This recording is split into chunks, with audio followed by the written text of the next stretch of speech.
Good morning. How did you sleep? Goody.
morning, you guys. Welcome to our day in the life. I am just going to be taking you through today a normal day in the life of myself as a homeschool mom of 3 boys in seminary school, building a business, working at our church part-time, all the things.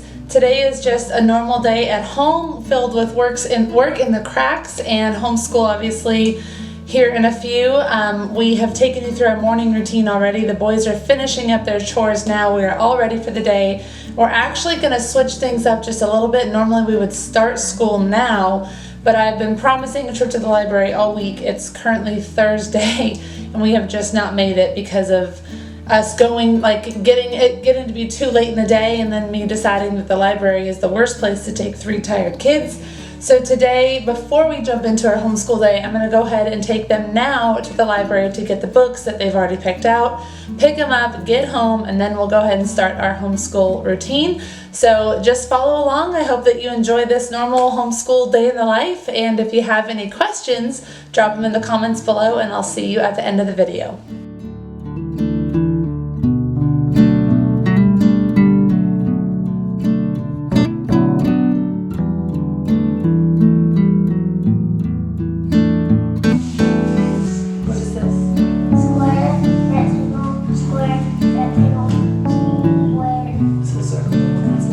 Life is 9. What about the opposite of that?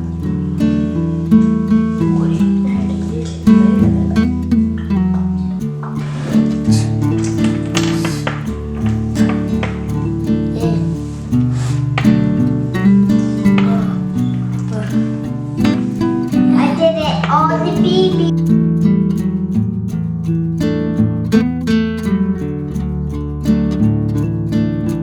What are you guys having for lunch? Peanut butter jelly. Peanut butter jelly. Peanut butter jelly. This is my random thrown together lunch. Green beans, jasmine rice, which was left over from dinner the other night, and lunch meat because my husband decided to take all the rest of the meat, so I didn't have a protein. We added a quick, easy protein. Heat it up, throw it in the microwave, good to go. I think I said go to your beds, not go to the toys.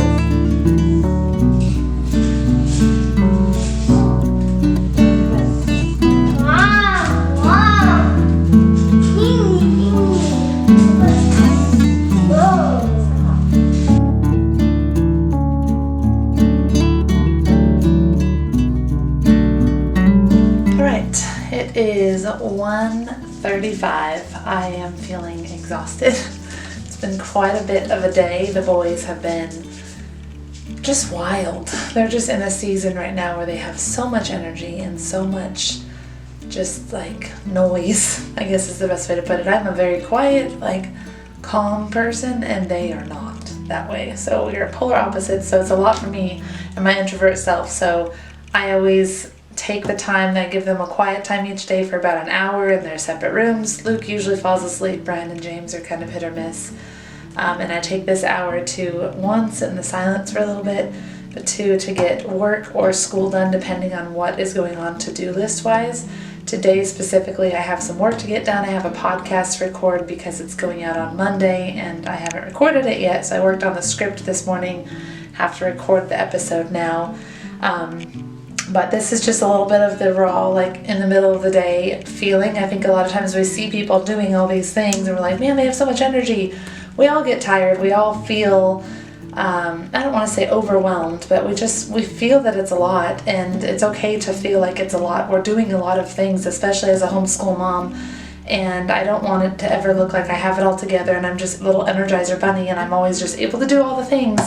I also have moments like this where I just need to sit and relax and enjoy the quiet.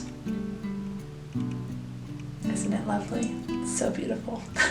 So if you are a fellow homeschool mom and you look forward to these moments, I'd love for you to let me know in the comments so I know that I'm not alone. I'm sure that I'm not, but what you're going to see next is just some clips of me getting some work done, and then the boys will be up and we actually have a science lesson to finish. We didn't get to it before lunchtime and naps or quiet time because we were a little bit behind with the library visit. So just a little bit of flexibility moving around the schedule. Typically at this time we're done with homeschool for the day, but because we did that library trip earlier in the morning, that kind of pushed things to the right a little bit. We don't follow a rigid at a certain time we start. We just have a goal-ish of a time around that I would like to start each day, and we kind of just follow the flow. And so science is our last thing that we're doing for today. We didn't get to it, so we'll get to it after they are hopefully more calm when they come out of their quiet time. So enjoy, and I will talk to you in a little bit.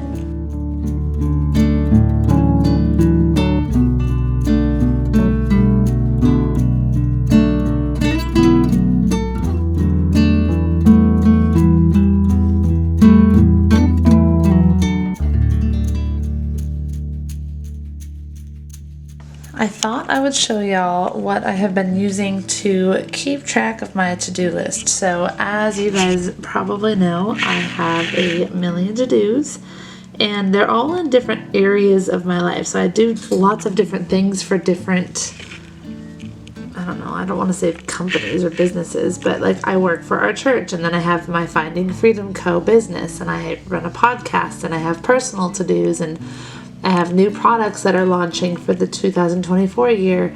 I have a YouTube channel, which is why you're here. And then I also have to-dos for my husband's unit. It's called SFRG. And so I have a lot of running to-do lists that were constantly in my brain. And I was always trying to organize them all on separate lists in my phone. And it made it very difficult for me to manage it all. And so I have started using this website called Asana, and not paid to share this. This is just what's been working for me very well the last few weeks. So what I love about this is I can go into this on my desktop or on my phone. There's an app for it. And I can write out my to-do list. Like right here, I can add task. Let's see if I can do this one-handed. Add task, and then I could, I have to type something in. Type something in. Why isn't it working? Of course it's not going to work right now. We'll do it right here. Add task. I'll write the task name down here at the bottom, so we'll just make it kind of funky. And then what I can do is I can obviously assign it to myself because it's just me. And then I could set a due date for it, which has been amazing. And I could add it to whichever project it's related to. So if I want to only work on certain projects for church, because maybe it's my church hour to work that day, or only on my business tasks for that day, then I could work on those business tasks. Or I could do what I like to do, and I just keep it on my tasks, and I have it all for where each category is kind of listed here. But I like to do things by due date. So I set a few things each day for me to work on. And then once I'm done, let's go back to that one I created. I just literally check it off. And it like celebrates. You get like, sometimes it'll give you little confetti and fun things like that. It's just been a great way for me to take everything out of my brain and put it out onto something and then schedule it out with due dates. What I do typically do, and I still will use this, is my to-do list here on my planner. I haven't exactly figured out how I'm going to combine the two, but for right now, the last 2 weeks, I've just had so many things on my to-do list. I really needed to get all of it out of my head and onto something that I could see all of it, in a snapshot. So this is just something that I was checking off today as I've been working, and I thought I would share it with you for all of you busy mamas out there. The app again is called ASANA, Asana, and it's free and so easy to use, and it has made me feel so much more organized in my days lately. So I hope it helps you too. No, Brian. Hey, we're not playing with it. Hey, listen. It's time for our next science adventure. Alright, this is where we are going to conclude today's day in the life, vlog, whatever you want to call it. I tried to take you through all the little nooks and crannies, bits and pieces of our day. You got to see some of the chaos that goes on with homeschool, some of the fun stuff. You did not get to see some of the discipline and stuff that goes on behind the scenes, but that's not really stuff that you can share here on social media because it's kind of embarrassing for the kids. So there's obviously lots of parenting and things like that going on behind the scenes that I don't get a chance to film. One, because it's not good for me to share their side of things, but two, I'm in the middle of like disciplining my children, so I don't get to share those moments as much either because I'm not focused on filming, I'm focused on parenting my children. I will go ahead and show you a few clips after this one of just kind of our evening routine, but this is the time of day, it's about 3:30 now, where we kind of wind down and we just chill as a family. I don't have any work stuff scheduled, all of our homeschool's done for the day. I'll get dinner going in about an hour, but we really just hang out for this hour, hour and a half until dinner. And then we usually have dinner and then we go off to sports practices if we have sports that day, which we don't today. And then into our evening routine of just getting the house picked up for the day and ready for tomorrow. And evenings, once the kiddos go to bed around 8:30 or so, is time for my husband and I to just be together and sit and watch a show or sit and talk on the couch or whatever that might be. We try to spend quality time together, a good hour or so each night. So you'll see clips of that, but this is going to be where I cut off the video. You will not hear from me again. So I thank you for watching, and I hope that you will like this video if this is something you want to see more of. And obviously subscribe if you're not already subscribed. And turn on the notifications so you can get notified when my next video comes out. I have videos that come out every Monday and most Thursdays. Mondays are going to be a podcast episode and Thursdays are going to be kind of more day in the life stuff like this. If there are any topics that you'd like to see me cover in more detail that you saw today, drop that in the comments as well. I would love to get ideas of what you want to see, and I hope to see you very soon on my next video. Have a great day, guys.